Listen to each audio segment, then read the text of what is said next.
नमस्कारम सद्गुरु। पूरे जेएनयू समुदाय की ओर से मैं हमारे अनमोल जेएनयू परिसर में आपका स्वागत करती हूँ। आज शाम यहाँ आपकी मौजूदगी हमारे लिए सौभाग्य और खुशी की बात है। जब आप बोलते हैं तभी वो काम करता है। हम इस कार्यक्रम को लेकर बहुत उत्साहित हैं और दर्शकों की विशाल भीड़ हमारा उत्साह और आभार दोनों प्रदर्शित करती है। खासकर मंच पर 3 मॉडरेटर आपके साथ मंच पर मौजूद होकर अभिभूत हैं। हम आपको और दर्शकों को अपना परिचय देना चाहेंगे। मैं अणिमा सोनकर रूसी और मध्य एशियाई अध्ययन स्कूल ऑफ इंटरनेशनल स्टडीज में पीएचडी कर रही हूँ। मैं सिर्फ आनंदित नहीं हूँ, आपसे मिलना किसी सपने के सच होने जैसा है और इस कार्यक्रम का अभिन्न हिस्सा बनना मेरे लिए बहुत महत्वपूर्ण है। नमस्ते सद्गुरु, मेरा नाम सुंदरेश है। मैं Zakir Hussain centre for international studies से पीएचडी कर रहा हूँ। मैं बहुत खुश हूँ। अपनी खुशी व्यक्त करने के लिए मेरे पास शब्द नहीं हैं।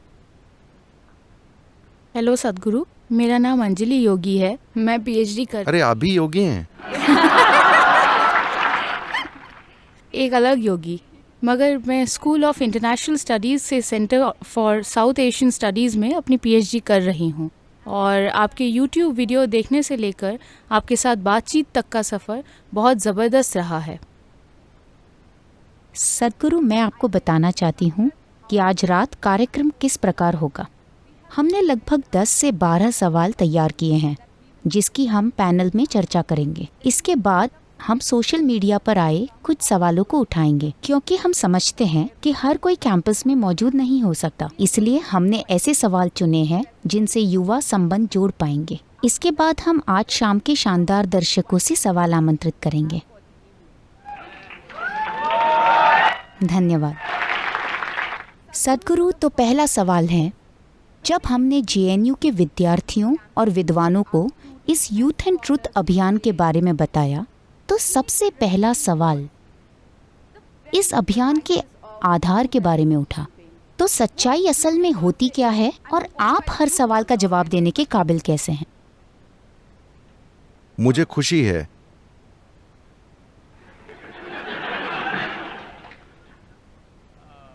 कि आप पूछ रहे हैं कि सच्चाई क्या है।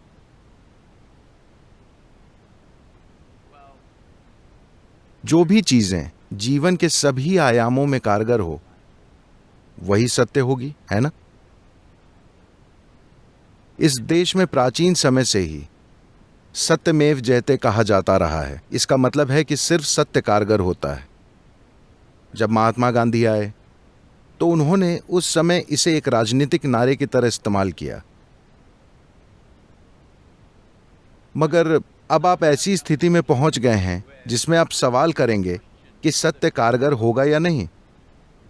तो मैं आपके लिए इसे दूसरे तरीके से बोल रहा हूं। जो भी जीवन के सभी आयामों में सच में कारगर होगा वही सत्य होगा। हेलो, जो चीज वास्तव में जीवन के हर पहलू में कारगर होती है वो सत्य ही होगी, है ना?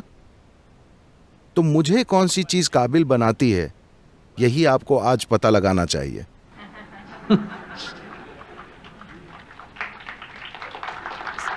क्योंकि मैं नहीं कह सकता कि मैं सभी सवालों के जवाब दे सकता हूं। आपको पता लगाना चाहिए।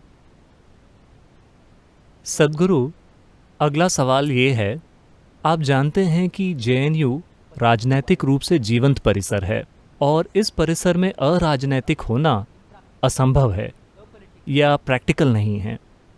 किसी न किसी तरीके से हमें किसी खास विचारधारा से जोड़ दिया जाता है, राइट, लेफ्ट, सेंटर। मैं आपको एक उदाहरण देता हूँ।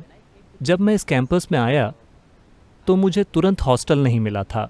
तो एक छात्र कार्यकर्ता मेरे पास आया और उसने मुझे अपने कमरे पर आने के लिए कहा। मैं उसके कमरे पर गया और जब मैंने वहाँ देखा उस छोटे से कमरे में पहले से 7 छात्र रह रहे थे, तो मैंने वहाँ रहने से इनकार कर दिया और मैं कैंपस के बाहर रहने लगा। मगर एमए और बीए के विद्यार्थियों का एक बड़ा ग्रुप वहाँ रहता है और उनके वहाँ रहने के कारण राजनीतिक गतिविधियों आदि में हिस्सा लेना एक तरह का बंधन हो जाता है। तो जब वे राजनीतिक गतिविधियों में शामिल होते हैं तो उन्हें किसी खास विचारधारा से जोड़ दिया जाता है।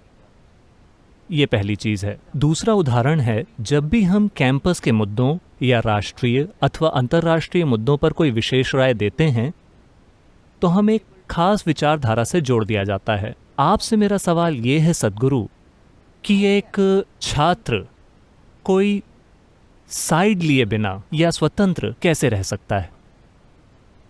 ये This has become a सिर्फ आपकी यूनिवर्सिटी में ही नहीं, देश भर में आम बात हो गई है। अगर आप देश के बारे में कुछ बोलने के लिए मुंह खोलते हैं तो वो आपको किसी विचारधारा से जोड़ने की कोशिश करेंगे। सिर्फ आपको ही नहीं, मुझे भी। all the time. हर समय लोग मुझे कभी लेफ्ट कभी राइट से जोड़ते हैं। कभी कभी वे मुझे सेंटर में लटकाना चाहते हैं। मैंने हमेशा ये बात साफ की है, मेरा सरोकार लोगों से है, राष्ट्रीयता से भी नहीं। मेरा सरोकार बस लोग हैं, क्योंकि मैं हर तरह के लोगों के साथ काम करता हूं। भारत में, भारत से बाहर, राजनेताओं, अभियुक्तों, आदिवासी स्त्रियों, हर तरह के लोगों के साथ, ठीक है, विद्यार्थियों के साथ, हर किसी के साथ। मेरी चिंता मनुष्य को लेकर है, जीवन। मगर हर हाल में कोई न कोई आपको किसी नोटिस बोर्ड पर लगाना चाहता है, राइट बोर्ड या लेफ्ट बोर्ड या कुछ और। ये एक दुर्भाग्यपूर्ण स्थिति है, क्योंकि ये एक लोकतंत्र को बर्बाद करने की प्रक्रिया है। अभी ऐसा है, मान लीजिए आप राइट के लिए प्रतिबद्ध हैं, मैं लेफ्ट के लिए प्रतिबद्ध हूं, क्योंकि मैं अधिक लेफ्ट दिख रहा हूं, ठीक है।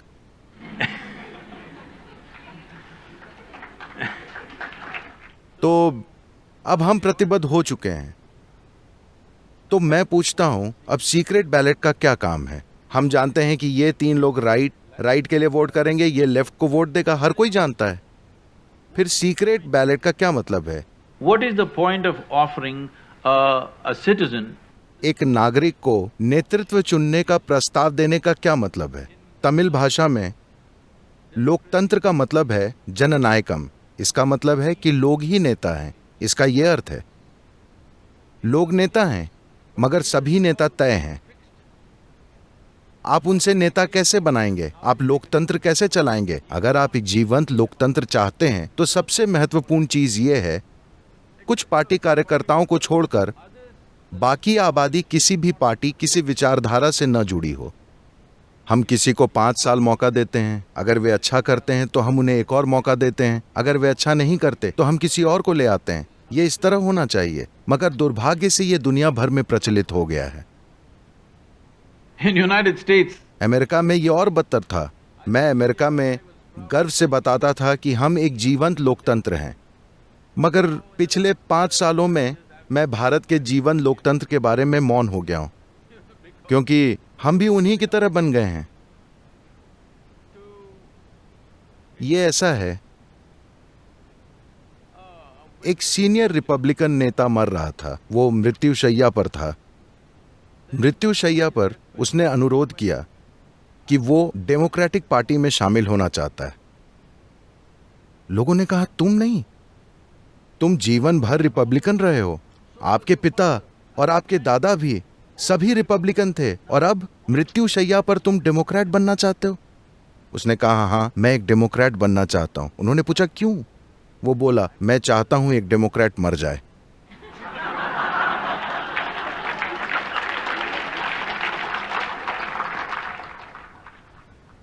स्थिति इतनी खराब हो गई है। कृपया आप सभी युवा लोग, मैं देश के हर नागरिक से, मगर खास तौर पर यूनिवर्सिटी के युवाओं से यह कह रहा हूं, कृपया देश में मुद्दों पर बहस कीजिए, पक्ष मत लीजिए। देश के हर मुद्दे पर आपको बहस करनी चाहिए, मगर अपने जीवन के इस चरण में आपको पक्ष नहीं लेना चाहिए, क्योंकि आप देश में लोकतंत्र को नष्ट कर रहे हैं, क्योंकि ये एक जाति, समुदाय या धर्म की तरह है। मैं इस पार्टी का हूं, आप उस पार्टी के हैं, चाहे जो हो जाए, मैं सिर्फ अपनी पार्टी को ही वोट दूंगा। ये एक सामंती समाज है, ये एक लोकतांत्रिक समाज नहीं है। इसलिए मैं इस यूनिवर्सिटी और किसी भी यूनिवर्सिटी के सभी युवाओं से अनुरोध करता हूं कि अभी आपको कोई राजनीतिक पक्ष नहीं लेना चाहिए। आपको मुद्दों पर बहस करनी चाहिए और महत्वपूर्ण यह है कि जो भी उनका समाधान देगा उन्हें वोट मिलना चाहिए। जो भी एक उचित हल बताए proper solution. उन्हें वोट मिलना चाहिए। आपका वोट पहले से ही समर्पित है, तो आप लोकतंत्र को नष्ट कर रहे हैं। कृपया ऐसा मत कीजिए। हमारे पास जो सबसे कीमती चीज है, हम जिन परेशानियों से गुजरते हैं और सभी न्यूज चैनल हम पर चिल्लाते रहते हैं, ये सब हम सिर्फ इसलिए सहन करते हैं क्योंकि हमारे पास लोकतंत्र है। कृपया पक्ष लेकर इसे नष्ट मत कीजिए। सद्गुरु, अब मुझे अपना सवाल पूछने में भी डर लग रहा है, क्योंकि मेरा सवाल है, मैं एक छात्र कार्यकर्ता हूँ। मुझे अलग अलग मंचों, खासकर मीडिया पर अपने संगठन का प्रतिनिधित्व करने के बहुत से अवसर मिलते हैं और ऐसा करते हुए मुझे काफी पहचान मिलती है। मगर जब मैं उन्हीं विद्यार्थियों और युवाओं के साथ संवाद करती हूँ जिनके बीच मेरी पहचान है, तो वे मुझसे साफ तौर पर बहुत विनम्रता दिखाने की उम्मीद करते हैं। तो खासकर राजनीति में एक महिला के लिए ऐसा क्यों है? मैं जो अच्छा काम कर रही हूँ उसकी सफलता के लिए मुझे शर्मिंदा क्यों महसूस कराया जाता है? देखिए, आप जिस सफलता को सफलता मान रही हैं वो सिर्फ एक पहचान है, जिसका मतलब है कि कुछ लोग उसकी सराहना कर रहे हैं। जो लोग आज सराहना कर रहे हैं, कल सुबह वे पलटकर आप पर पत्थर फेंकेंगे। वही लोग। दुनिया का यही तरीका है, ठीक है? तो किसी की सराहना पर आसमान में मत उड़िए।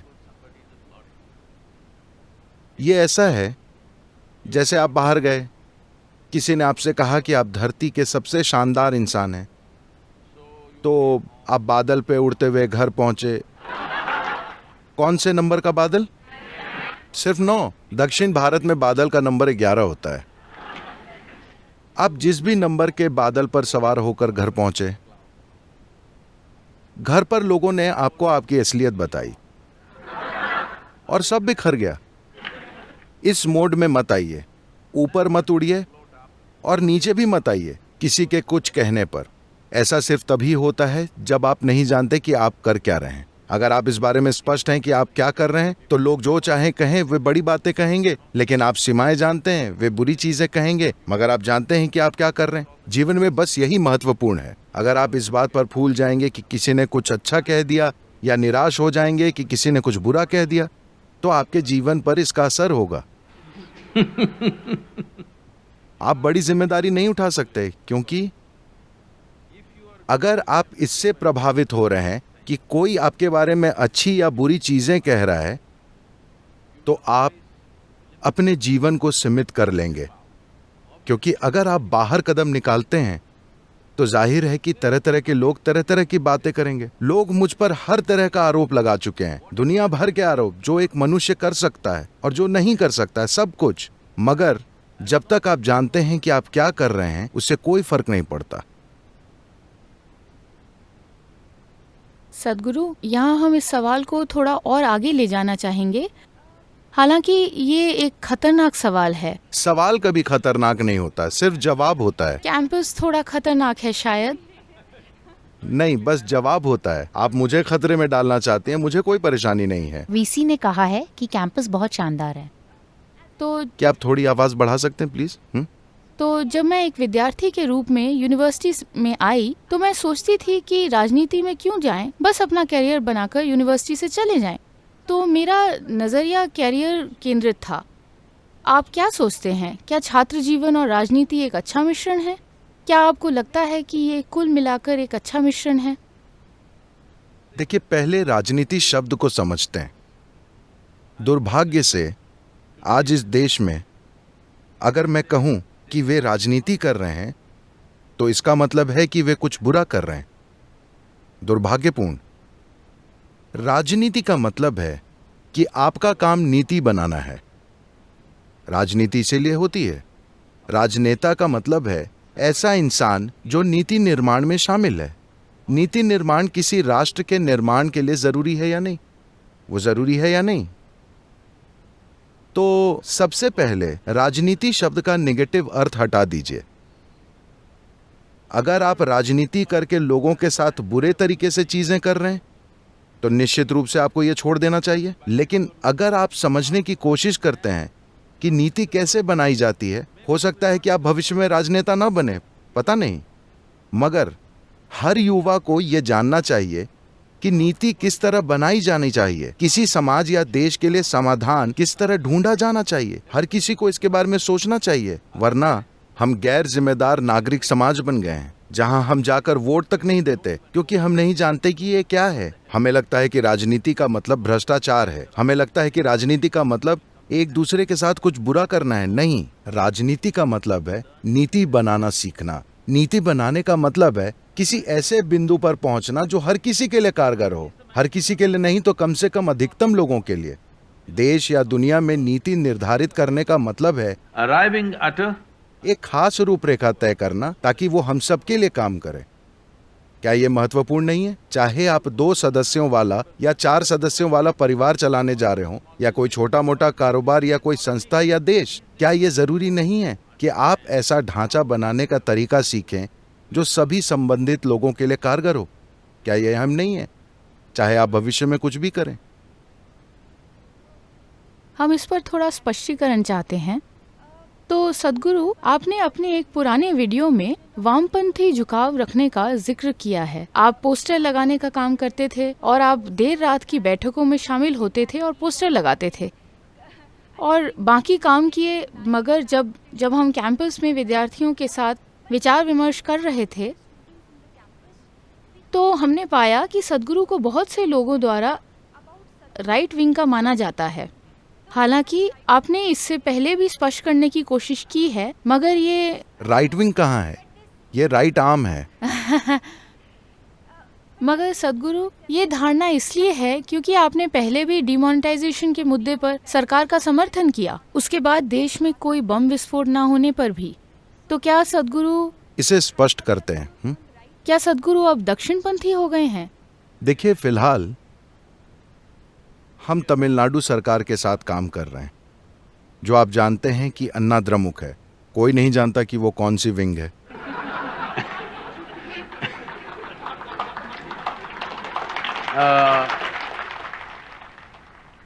हम आंध्र प्रदेश सरकार के साथ काफी काम कर रहे हैं।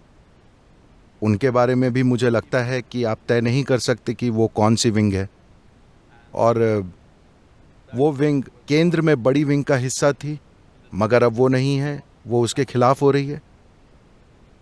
हम केरल में काम कर रहे हैं जो वामपंथी है, और हम केंद्र सरकार के साथ काम कर रहे हैं। अगर आप चाहें तो उसे दक्षिणपंथी कह सकते हैं। मैं कह रहा हूं, सरकार के साथ क्या समस्या है? एक लोकतांत्रिक देश में सरकार का मतलब है लोगों की पसंद, है ना? कोई ये कहे कि मैं लोगों की पसंद का सम्मान नहीं करता, मैं सिर्फ अपनी पसंद का सम्मान करता हूं, मेरे ख्याल से आप पागल हैं। आप कट्टरपंथी हैं। आप अपने विश्वासों को लेकर कट्टर हैं। मैं किसी विंग से नहीं जुड़ा हूं, मगर जब जनता चुनती है तो चाहे मैं उससे सहमत होता हूं या नहीं होता हूं, निजी तौर पर चाहे मैं सहमत हूं या नहीं, मैं लोगों की इच्छा के सामने सिर झुकाऊंगा, क्योंकि एक लोकतंत्र का यही मतलब है। now अब महत्व, लोकतंत्र का महत्व यही है। why can't we have आपने मेरे बारे में बातें कही, मैं सिर्फ 14 साल का था, ठीक है? कृपया मुझे माफ कर दीजिए। युवा खून था उस समय। अभी युवा हूं। सदगुरु, आप उसे ऐसे पेश कर रहे हैं जैसे वह आपकी गलती थी। नहीं, मैंने ये नहीं कहा कि वो मेरी गलती थी। मैं बस आपको ये बता रहा हूं, वो 70 का दशक था। 1967 में चे की मृत्यु हुई। आप नहीं समझते, उस समय Che was like चे हमारे बड़े भाई जैसा था। वो मर गया, और उसे कैसे मारा गया ये कहानियां हर जगह फैलने लगीं, और हम सभी में ढेर सारी भावनाएं थीं। आज भी मैं लोगों को चे की टी शर्ट पहनकर घूमते देखता हूं। शायद उनमें से काफी लोग जानते भी नहीं होंगे कि वो कौन है। उन्हें लगता है कि वो बॉब मार्ले जैसा कोई है। तो उस समय ऐसा लगा जैसे हमारा बड़ा भाई बोलिविया में मारा गया। और उस समय देश ऐसी स्थिति में था जहां ऐसा लग रहा था कि इस देश में कभी कोई हल नहीं होगा। ऐसा समय था। तो हमने सोचा, हमारा और बहुत से दूसरे लोगों का मानना था कि सशस्त्र क्रांति के अलावा इस देश के लिए कोई रास्ता ही नहीं है। स्कूल में भी ऐसे शिक्षक होते थे जो हमें ये चीज बताते थे।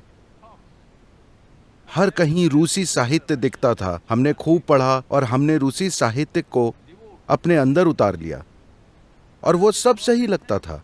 और मैं हमेशा गुस्से में रहता था। आपको विश्वास नहीं होगा, मगर मैं हमेशा गुस्से में होता था क्योंकि हर जगह मैं अन्याय देखता था। घर में, सड़क पर, हर कहीं, everywhere in राजनीति और धर्म में, किसी भी जगह मुझे सिर्फ अन्याय, अन्याय और अन्याय दिखता था। इसलिए मैं हर समय 24 घंटे किसी न किसी चीज को लेकर गुस्से में रहता था। जब आप गुस्से में होते हैं तो आप जल्दी समाधान चाहते हैं। आप समाधान के लिए इंतजार नहीं करना चाहते, आप तुरंत हल चाहते हैं। तो तेज समाधान हथियार बंद लड़ाई में नजर आता था। दक्षिण में उन दिनों चारू मजुमदार और सोमुलू के नशीले दिन थे। हम उस वजह से जोश में थे। मुझे उन दिनों का पछतावा नहीं है, मगर अब हम ऐसे समय में आ गए हैं जहां हम लोकतांत्रिक तरीके से एक संभावना की दहलीज पर हैं। इससे पहले दुनिया में कभी ऐसा नहीं हुआ है। मैं आपको बताना चाहता हूं, एकमात्र देश जिसने 1 अरब लोगों को गरीबी से आर्थिक खुशहाली के एक निश्चित स्तर तक पहुंचाया है, वो है चीन। ठीक है, मगर उन्होंने इसे कठोर, हिंसक तरीके से किया, बहुत सी बार गोलियां चलाकर किया। मगर उन्होंने बहुत अच्छा काम किया है, क्योंकि लोगों को पीढ़ी दर पीढ़ी गरीबी में रखना उन्हें मारने से भी बुरा है। जबरदस्त गरीबी, जहां पोषण एक मुद्दा होता है, तो उन्होंने जो किया वो अपने तरीके से किया। आप उनकी निंदा कर सकते हैं या सराहना कर सकते हैं। मेरे लिए वो एक खास समझ है, पीड़ादायक समझ, जिसका उन्होंने इस्तेमाल किया। और जब उन्होंने वो पा लिया जो वो पाना चाहते थे, तो अब वे धीरे धीरे एक लोकतांत्रिक प्रक्रिया की ओर बढ़ने की कोशिश कर रहे हैं। कम से कम वे खुली बाजार प्रणाली को अपना रहे हैं। मगर भारत में हमारे पास अनूठी संभावना है। we can move हम 50 से 60 करोड़ लोगों को अभी भी जबरदस्त गरीबी से खुशहाली के एक ठीक ठाक स्तर पर पहुंचा सकते हैं। सिर्फ अगले 10 से 15 सालों में हम उसकी दहलीज पर हैं। एक लोकतांत्रिक प्रक्रिया के जरिए, बिना गोलियों, बिना हत्याओं के, बिना भारी कंट्रोल के, कुछ नहीं, कोई बल प्रयोग नहीं, हम बिना बल प्रयोग के ऐसा करने में सक्षम हैं। अगर हम ऐसा कर पाए, अगर हम सभी एक साथ आए तो ये होगा, वरना हम हमेशा दहलीज पे ही बैठे रहेंगे। अभी एक संभावना है, हम दहलीज को पार कर सकते हैं। मेरे ख्याल से हमें उस संभावना को हकीकत में बदलना चाहिए, क्योंकि इससे पहले कभी any nation anywhere किसी देश ने 60 करोड़ लोगों को एक पीढ़ी में गरीबी से एक ठीक ठाक खुशहाली में नहीं पहुंचाया। ऐसा कहीं नहीं हुआ है। पहली बार इस देश में ये कर सकते हैं। तो जब आप युवा थे, आप कम्युनिस्ट थे, अब आप ये कह रहे हैं। मैंने अपना रुख नहीं बदला है, मैं अभी वही हूं। क्योंकि मेरे लिए साम्यवाद का मतलब है कि एक व्यक्ति समुदाय को अपना ही रूप समझकर गले लगा ले, जो मैं अभी करता हूं। मैं पार्टी में नहीं हूं, क्योंकि पार्टी मेरी समझ से बाहर है, मगर साम्यवाद मेरे अंदर से नहीं गया है। हम एक समुदाय हैं जहां हम साथ रहते हैं। कुछ हजार लोग जाति, वर्ग, धर्म, किसी भी फर्क से परे एक साथ रहते हैं। मैंने ईशा योग केंद्र आने वाले किसी से भी नहीं पूछा कि आपका धर्म क्या है, आपकी जाति क्या है। मैं पूछता ही नहीं, क्योंकि ये मेरे मन में ही नहीं आता। तो जेएनयू में मैं दक्षिणपंथी कैसे बन गया, मैं नहीं जानता। तो मुझे लगता है कि आज जब हर कहीं सूचना उपलब्ध है, तो युवाओं, शिक्षित लोगों को, आप सभी रिसर्च करने वाले हैं, आपको कम से कम थोड़ा शोध करना चाहिए। ठीक है?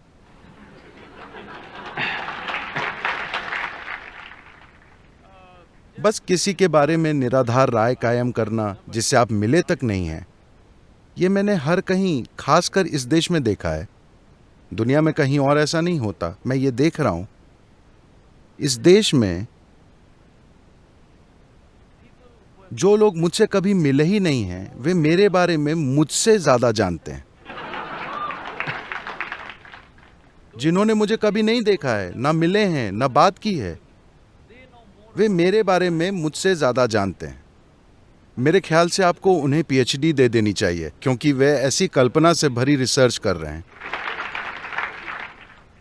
तो मैं सरकारों के साथ काम कर रहा हूं, करता रहूंगा। हर किसी को बता दीजिए, जो भी सरकार चुनी जाती है, क्योंकि मैं लोगों की इच्छा का सम्मान करता हूं।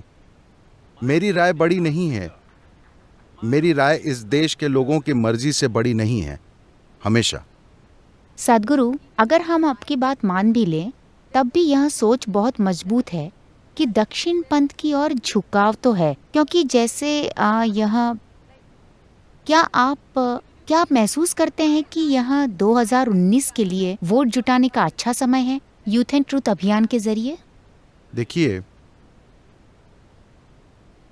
ठीक है, देखिए, अगर मैं आह्वान करता हूं, मुझे यूनिवर्सिटी से यूनिवर्सिटी जाने की जरूरत नहीं है। अगर मैं आह्वान करूं Any party.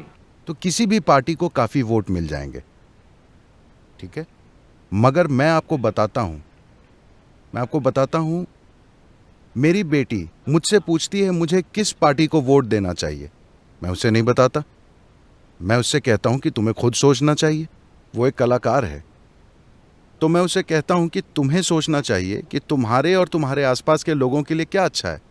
चाहे वो मेरे लिए अच्छा ना हो, इससे कोई फर्क नहीं पड़ता। तुम्हारे और आसपास के लोगों के लिए, कलाकारों के समाज के लिए जो अच्छा है, उस पार्टी को वोट देना चाहिए, ना कि मेरे कहने पर।